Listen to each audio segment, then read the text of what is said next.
Hello viewers, welcome to this session. The topic for today's session is concept of mental health and well-being. Now let us see what are the learning objectives of this session. First of all, we are going to discuss what is mental health, the meaning of mental health. Then we will talk about how to identify mental health related issues. Next, we will discuss about the factors affecting mental health, and in this process we will also discuss about what are the misconceptions related to mental health. And finally, we will be discussing about the various ways to promote mental health and well-being. So, to start with, let us understand what do we mean by mental health, because there are various misconceptions related to mental health. We use the term mental health very frequently in our day to day life, but still do we really understand what exactly we mean when we talk about mental health?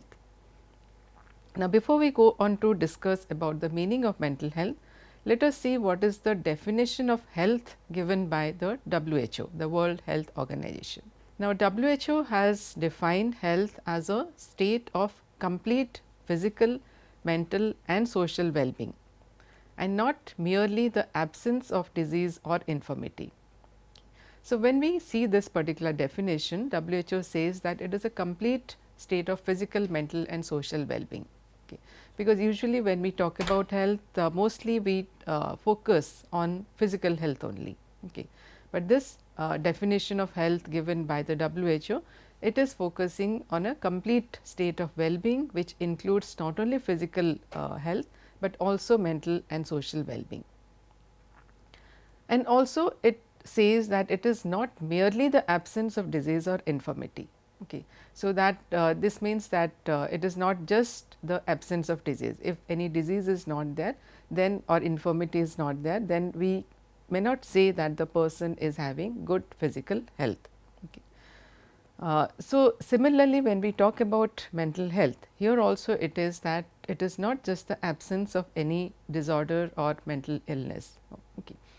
So, usually mental health, when we talk about, when we discuss the meaning of mental health, we see this in a continuum. Okay. So, let us see here, like when we talk about mental health as a continuum. So, at the one end of the continuum there is presence of disorder or there is presence of mental illness. Now, as we proceed in this continuum, in the middle portion we can say that there is absence of disorder. Okay. There is no mental illness. Okay. Now, can we say that if there is no mental illness or there is absence of mental disorder, this will be, I mean, we can say that the person is mentally healthy. This is not the situation, because just the absence of mental disorder does not mean that the person is mentally healthy. So, that is why when we go to the other end of the continuum, okay, so there is the optimum level of living. So, that means mental health, when we talk about, we need to focus on moving beyond the absence of any kind of mental disorder or mental illness, and going beyond that we need to focus on the optimum level of living. What are the factors that need to be there for an optimum level of living? So, when we talk about mental health, we need to focus on this thing, that it is not just the absence of any kind of mental disorder or mental illness. We need to move beyond that and focus on the optimum level of living. Now, keeping this in mind, the WHO, again let us see how WHO has defined mental health. Okay. So, here WHO, the World Health Organization, it says that mental health is a state of well-being, where the individual realizes their abilities, they can cope with the normal stresses of life, they can work productively and they are able to contribute effectively to the community. So, if we see this particular definition here about mental health, WHO does not talk about any kind of mental disorder here, okay. Rather than, as we saw in the continuum previously, it focuses on going beyond the mental disorder or going beyond the absence of any kind of mental illness or mental disorder, and focuses on what needs to be there for a positive mental health, that is the optimum level of living. So, as part of this, it says that mental health is a state of well-being. Now, when we say it is a state of well-being, there are four main aspects which WHO highlights. The first aspect is realizing the abilities that the individual has. So, whatever potential the person is having, they need to be realized. The person needs to work on those abilities to realize or to express those abilities that are there in the particular person. So, and the second aspect which the WHO highlights here, it is that they can cope with the normal stresses of life. So, when we talk about being mentally healthy, it also means that the person is able to cope, use various coping strategies to deal with the normal stresses of life. Now, you can see here that the definition talks about the normal stresses, the day to day stresses of life, because as part of our daily life we come across various kinds of stresses. For example, you are commuting to the workplace, or the assignments are given, one has to complete, there are different projects to be done, or different tasks, the household chores and tasks are there. So, those need to be completed. Even for the matter that what to wear, what to eat, what to cook for the day. So, all those things are the daily tasks that needs to be done, and as part of that sometimes the individual faces little bit stress. So, these are the normal stresses of life, and when we talk about the optimum level of living, the mental health, it also means that the person is able to deal with the normal stresses of life, the day to day stresses that the person is facing. So, here it is not talking about the major stresses, like major stresses, for example, if there is an accident, or there is an earthquake, or there is a flood, or there is a fire. So, all these things, or there is a theft in the house. Okay.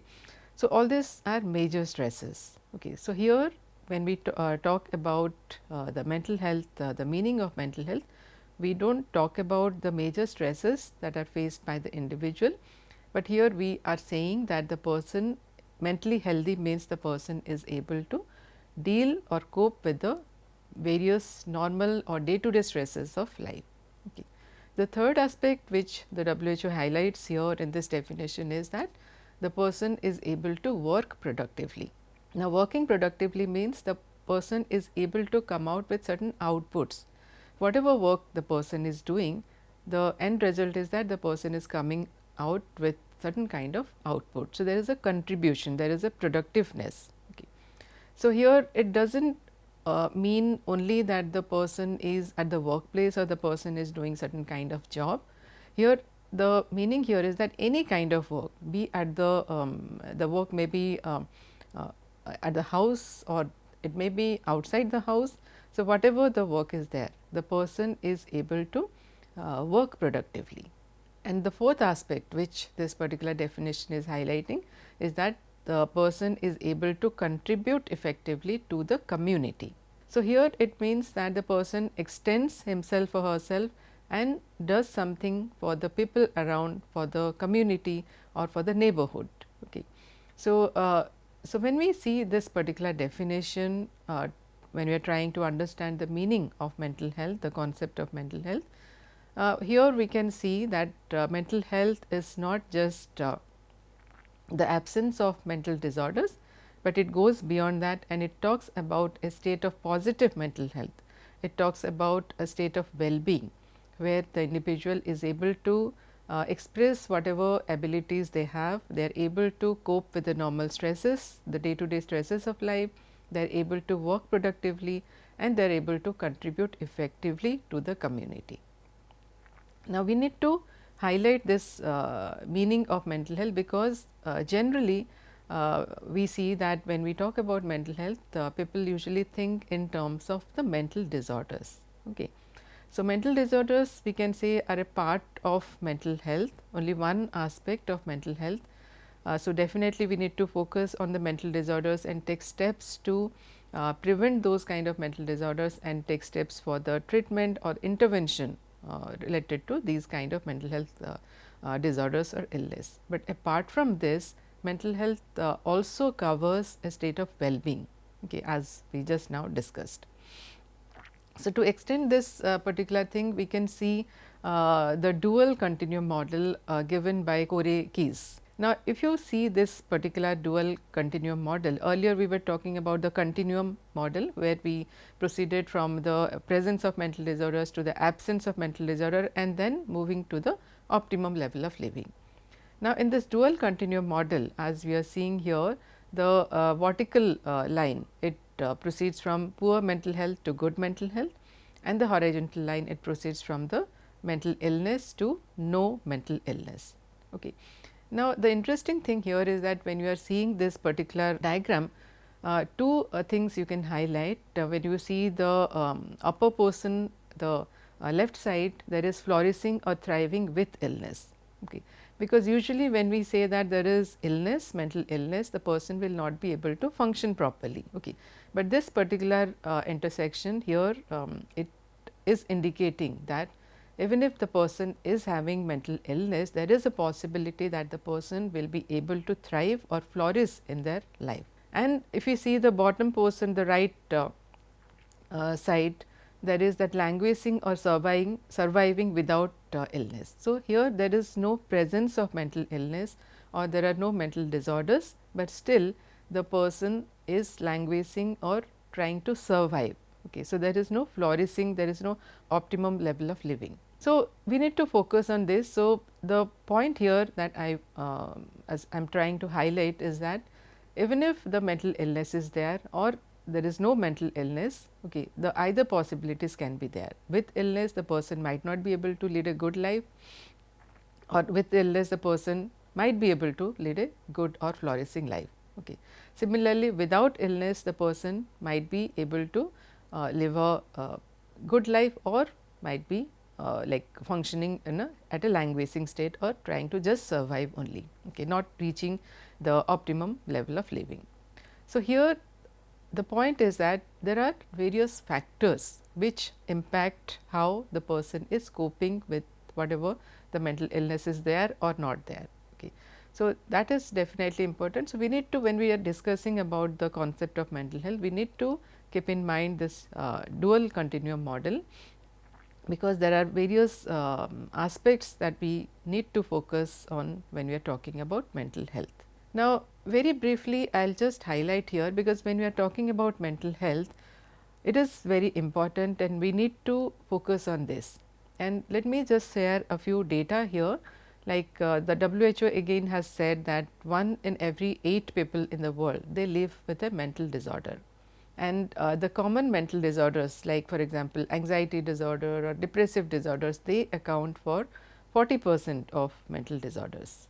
So, this means that like almost 40% of mental disorders are anxiety or depressive disorders, like the common mental disorders constitute almost 40%. Also, more than 13% of adolescents globally, they have a mental disorder, and 50% of mental health conditions, they start by the age of 14. So, these data indicate that mental disorders are very much prevalent in the society, and we need to focus, we need to highlight the concept of mental health, we need to focus on understanding mental health, so that it will help us to promote mental health. Also, the UNICEF data also has said that suicide is the 5th most prevalent cause of death among 10 to 15 years globally, and 4th most prevalent cause of death among 15 to 19 years of age. So, all this data says that we need to focus on mental health and take steps for the promotion of mental health. Now, when we are discussing about the concept of mental health, let us see some of the misconceptions related to mental health. Now, people think that people having mental health condition, they are mostly from the low socio-economic background, or they are having low intelligence, or they are very weak in personality, they are having a weak personality, or they have very low willpower. Okay. So, this is not true, because mental health related issues or mental disorders can affect anyone, irrespective of age, irrespective of socioeconomic background, irrespective of gender, the social class and caste and other things. So, we need to focus on various factors that actually contribute to mental health. Similarly, there are other misconceptions, like we usually think that children and adolescents who study well or get good grades in the school and colleges, they are not affected by mental health issues, but that is again also not correct, not true, because those students who study well or those who students who do not study well. Okay. So, irrespective of the grades or irrespective of the achievement in school or college, mental disorders can affect any child. Okay. So, also there are other misconceptions. It says that if one does not have a mental health condition, one need not bother about one's mental health. You can recall about the definition that we just discussed earlier, that it is not just the absence of mental disorder. So, here it says that if you are not having any mental health condition, then you are not required to bother about mental health. So, that is again not correct, because even if I do not have any kind of mental health condition or mental illness, still I need to focus on my mental health, because I can always strive for the promotion of mental health, because that will ultimately lead to a good life. Another misconception here is that one cannot do anything to prevent mental health condition, or there is no recovery from mental health condition. That is again not correct, because treatment is there, proper counseling and mental health professionals are there who can help people who are suffering from or who are faced with any kind of mental health condition. Okay. Now, let us see. So, till now we discussed about the meaning of mental health, and also we talked about what are the misconceptions that are prevalent related to mental health and how we need to develop a proper understanding about the meaning of mental health. Now, let us see what are the factors affecting mental health. Now, before talking about the factors, I will just highlight a model, a comprehensive approach to mental health. Okay. This model, it talks about the bio, psycho, socio, spiritual approach to mental health, because mental health, when we talk about it, is not affected only by a single approach. So, there is the biological aspect which affects mental health, there are the psychological aspects which affect mental health, there are the socio-cultural aspects and the spiritual aspects. So, we need to follow, or we need to take a comprehensive approach to the understanding of mental health and talk about the bio, psycho, socio, spiritual model of mental health. Now, related to this model of mental health, let us discuss about the various factors which affect mental health. As I said, the biological approach. So, there are various biological factors which affect our mental health, ranging from genetic factors, some mental disorders, they have genetic underpinnings. So, genetic factors might contribute to the mental health conditions. There is also the physical health conditions also sometimes affect mental health. So, there is a link between the body and mind. Okay. So, physical health and mental health, they are related to each other. Your physical health conditions can affect your mental health conditions, and your mental health conditions can affect your physical health conditions. So, when we are talking about biological factors, so we also talk about the kind of diet, the sleep, adequate exercise and the use of substance. So, all these factors also have an impact on our mental health. Like for example, if the person is not able to get adequate sleep, there is sleep deprivation. So, that also affects both physical health as well as mental health. Okay. And the use of substances also to extreme extent, that also has an impact on mental health. Okay. Because related to this, there is substance addiction, and even behavioral addiction also can occur.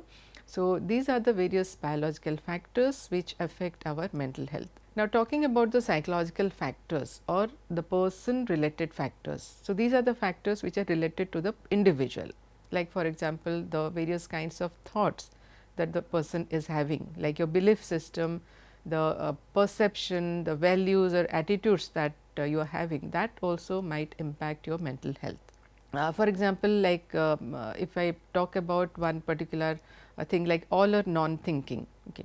Like for example, it has to be the person feels that he or she has to stood first in the exam, or he has to always come first in the any kind of assignment or project or exam. So, this also creates a certain kind of thought which is very rigid, and there is no chance of considering other factors. Okay. It might happen that on certain occasions the person is not able to get the higher marks or get success as desired. So, this does not mean that the person is a failure. So, these kind of thoughts or rigidity in thoughts, that also affects our mental health, the kind of belief system that the person is having. Similarly, the emotion related factors, like for example, the fear that you are having, the anxiety that you are having, or the feeling of lack of control, the stress or the trauma related things, that also can impact the mental health of the individual. Similarly, the social factors like the relationship related factors, family, peer pressure, the social kind of social support that you are having, the workplace environment, the socio cultural environment, all these things related to the social factors, that also impact the individual's mental health. So, these are the various factors that affect your mental health. Now, let us see how to identify mental health issues and problems. So, we can focus on the physical symptoms, like there is sleep disturbance, there is lack of energy or palpitations, increased heartbeat or nausea or fatigue. So, these are the physical related symptoms. Similarly, we can also check on cognitive and emotional symptoms, which will include the person is having negative thoughts, worry, or there is lack of focus or concentration, there is nervousness, or there is feeling of guilt or resentment, or there is excessive anxiety or sadness. So, these are the cognitive and emotional related symptoms we need to focus on. Similarly, there are behavioral symptoms where there is withdrawal, the person is not interacting with others as usual, there is aggressiveness or there is restlessness, or the person may engage in various kinds of destructive behaviors, or there are certain changes in eating pattern and or like sleep pattern, or the person is not able to cope with the daily problems, or there are major changes in the behavior of the person or the personality of the individual. So, these physical, emotional, behavioral or cognitive symptoms we need to focus on when we are talking about identifying mental health issues and problems. Now, when we are focusing on these symptoms, three factors we need to keep in mind, because for example, if a person is studying late night, naturally there is sleep deprivation, the person might feel restlessness or irritable in the morning. So, this might not indicate there are certain mental health issues. So, that is why when we are talking about these different kinds of symptoms, we also need to focus on these three aspects, that is the duration of the symptoms, the frequency of the symptoms and the impact of the symptoms on the day to day life.